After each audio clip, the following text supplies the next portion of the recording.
Hey everyone, welcome back to BDG Reviews. My buddy Rob was on the Bad Blood podcast from the times and over on Body Bags as well. He's been doing a shelf by shelf, like going one by one, showing everything off, and it's kind of inspired me to do one for myself again. It's been quite a few years since I first did a shelf by shelf, so I'm just doing it for the Blu-rays. Hope you enjoy it. I'm gonna try to break these up into probably 28 episodes because I got a lot of shelves. But yeah, hope you enjoy. Okay, so here's shelf one. First up, we have Two-Headed Shark Attack and Mega Shark vs. Crocosaurus. It's just, cheesy, fun. It is what it is. No one's gonna complain of being high art, but it's still pretty fun. Next, got the Five Deadly Venoms. Great kung fu flick from Chang-Chi. If you haven't seen the Five Deadly Venoms, you're doing yourself a disservice. And 10 Cloverfield Lane. Some people, didn't really see the connection to Cloverfield, and I was one of those people, honestly. It's a really good movie, but I never really got the connection, Next, we have a definite hidden gem. That's 10 to Midnight with Charles Bronson. It's pretty much the only time you see Charles Bronson in essentially a slasher film, and it just works. I recommend this to anybody if you're a Charles Bronson fan, or if you're a slasher fan, it's definitely worth it. We got Takashi Miike's 13 Assassins. I actually haven't got around to watching this one yet, but it's Miike, it's awesome, it will be so cool, it's just obvious. Next, we have the 20th Century Boys collection. This is a set of Japanese movies based on the manga, and it's a pretty interesting movie, really. All three of them. I actually like the first one more than the other two, but, that's just me. But good stuff, definitely. Then there's 28 Days Later and 28 Weeks Later. What do I need to say about it? Everyone's seen these. Okay, next we got 30 Days of Night. This is just a custom cover because it's 30 Days of Night and 30 Days of Night Dark Days in the same thing. Just put it together to save some space. You know how it is. Then we got Rob Zombie's 31. A lot of people didn't like this. I don't get the hate. I think it's fine. Now here we go. The single greatest kung fu movie ever made. It says so right there on the front. The 36th Chamber of Shaolin. This movie is a goddamn masterpiece. Let's just say, if you haven't seen 36th Chamber of Shaolin, what are you doing with your life? Remedy that really quickly. Next is 47 Meters Down. A pretty fun flick, honestly. I mean, it was a lot better than I thought it was going to be for something with Mandy Moore in it. Then we got 88. Actually haven't watched this one yet, but it's like a revenge flick, so has Catherine Isabel in it as well, so that should be pretty good. Then we got 300. This is just a custom cover. It's just a standard edition. It came in a double pack with, or a triple pack with Alexander and Troy, so I just felt it deserved its own case. 976 Evil. Really solid film. Again, one that a lot of people have just kind of forgotten about, and it's a shame. And we got 1408. This is also in a custom cover because for the same reason as 300. It came in like a multi-pack, and I just kind of wanted it in its own. We got Jackie Chan in 1911 Revolution. It's about the Chinese Revolution. Haven't watched it, but, how can you go wrong, really? all-time classic Abbott and Costello meet Frankenstein. Yeah, what else can you say? We got the ABCs of Death. Abraham Lincoln Vampire Hunter. Again, another one I've never got around to watching. I don't know why, but, you know, is what it is. This one here, Abominable. This is a kick-ass movie. And, you know, you don't really... Let's see if I can adjust this, but... You don't really hear anyone talk about it. It's on the MVD Rewind collection. Really good, practical effect-driven monster flick, and it's awesome. See that if you haven't seen it before. Next is Absurd. I don't even need to talk about it, you know. Then we got Accidental Exorcist. This is a fun flick, honestly. A lot better than you would think with a name and a cover like that and everything. Then we got AC/DC Live at Donington. It's AC/DC. They're live.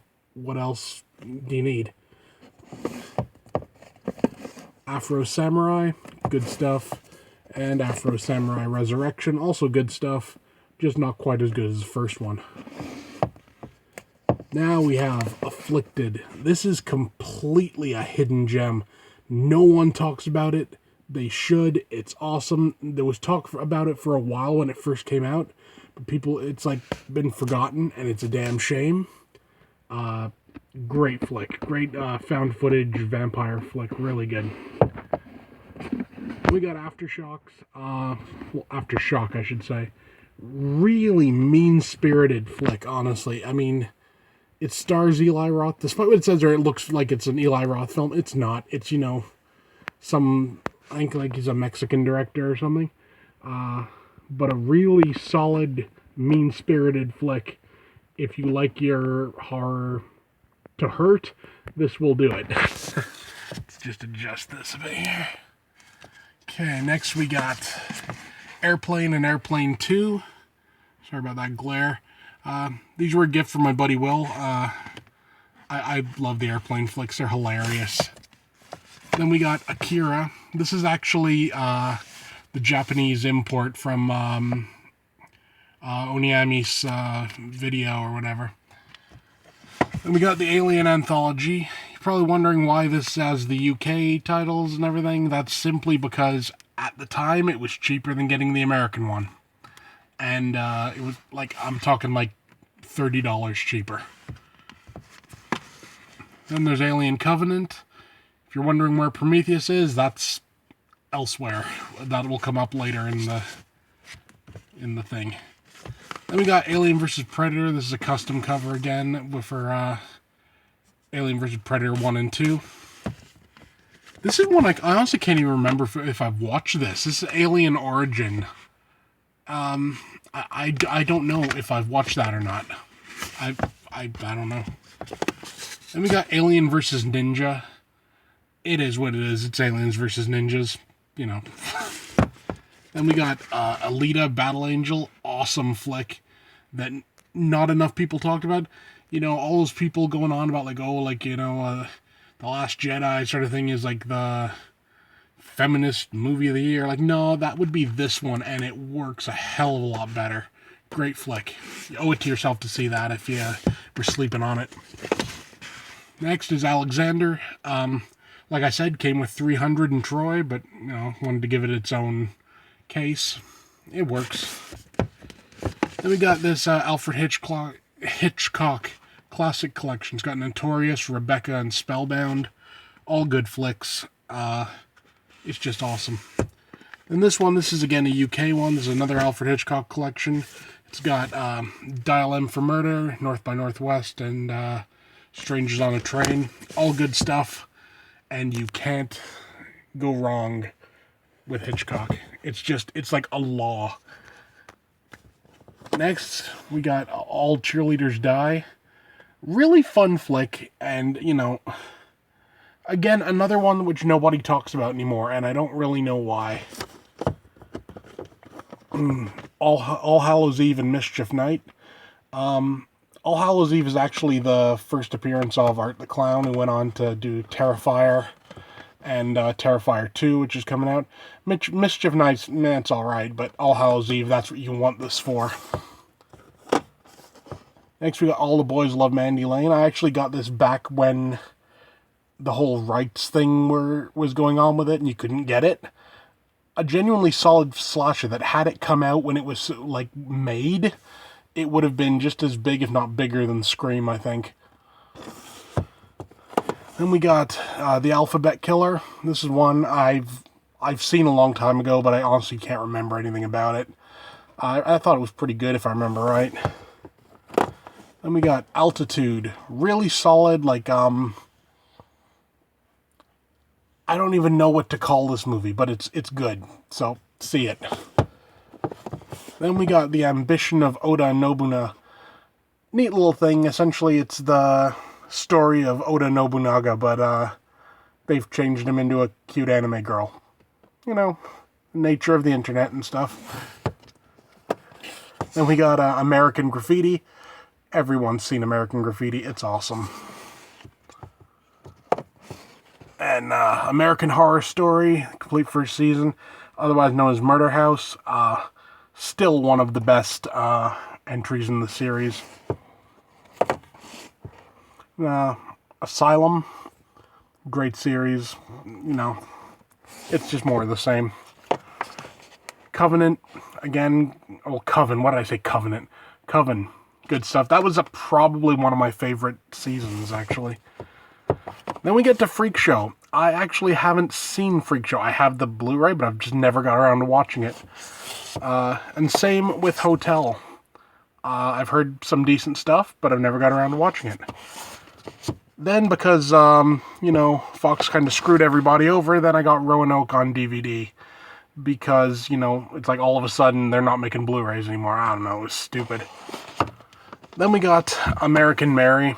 A good movie, but the Soska sisters are finally being outed for the creeps that they really are. And it's been a long time coming. Still a good movie, but, you know, it's sort of soured, you know, everything that's come out about them. And last up, we got the classic American Psycho. Just wish the Blu-ray looked better. It's not a good transfer.